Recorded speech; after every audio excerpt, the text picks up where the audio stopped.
भैया एगो बात कही, ऐसे सोचब तो सोचते रहिए भैया, बरसों के सपना पूरा ना होई। हम तक कहता नहीं सरवा दोनों के ठोक दो। ए रमान, शांत शांत हो जा बाबू। अहंकार असफलता के निशानी होला, और वैसे हूं खुद सरवा रजवा के रहते हमनी के मुनवा के कुछ ना कर यही से तो कहता नहीं। जब बल काम ना आवेला ना तब बुद्धि के इस्तेमाल कैल जाला, और उ समय आ गइल बा। हम हर केहू से हार बर्दाश्त कर सकीला, बाकी सत्यनारायण के परिवार से कबो ना। चल लगाओ रजवा के फोन। हेलो भैया, बात कर चाहता नहीं। इली भैया। कहा राजा बाबू, भुला गईला अपना बड़ भाई के?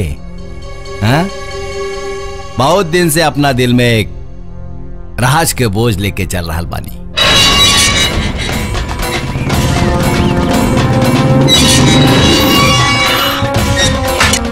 अरे राजा, आवा भाई। सब ठीक बा ना? अरे बैठा भाई। बतावा कौन, ई या फिर ई? चला आज हम अपना मर्जी से तहार पैक बनावतानी। दोनों भाई पियल जाए। इला भाई। हम यहाँ दारू पिए खातिर नहीं आयल। बतावा का बतावे के चाहता रहा?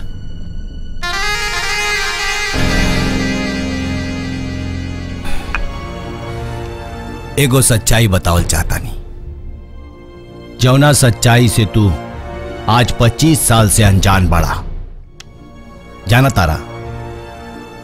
हे राजा, लोग तारा के धोखा दे तारन। धोखा बाबू।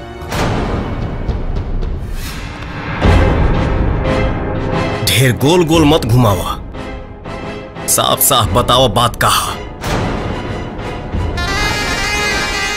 सच्चाई जाने खातिर पहाड़ जैसन करेजा करे के पड़ी राजा बाबू। सत्यनारायण सिंह तहार असली बाबूजी ना रहा।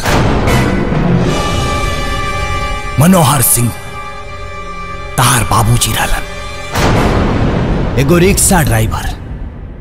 अरे जगरा के ते माई माई कहा तारे, अरे वो तोर माई असली ना, अरे नकली माई ही। अरे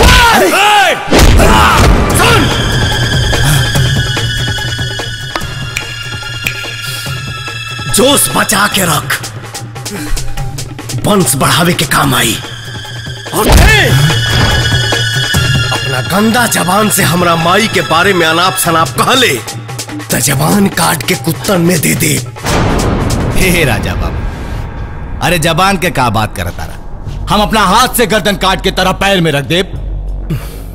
अरे तोर माई तो जन्मते मर गई रे। हाँ, और तेरा बाप के मरलेस के हुआ और ना। ओकर कातिल के हो जानल चाहता रे? सत्यनारायण सिंह। अरे यकीन नहीं के हो तो जाके पूछ अपना माई से, पूछ।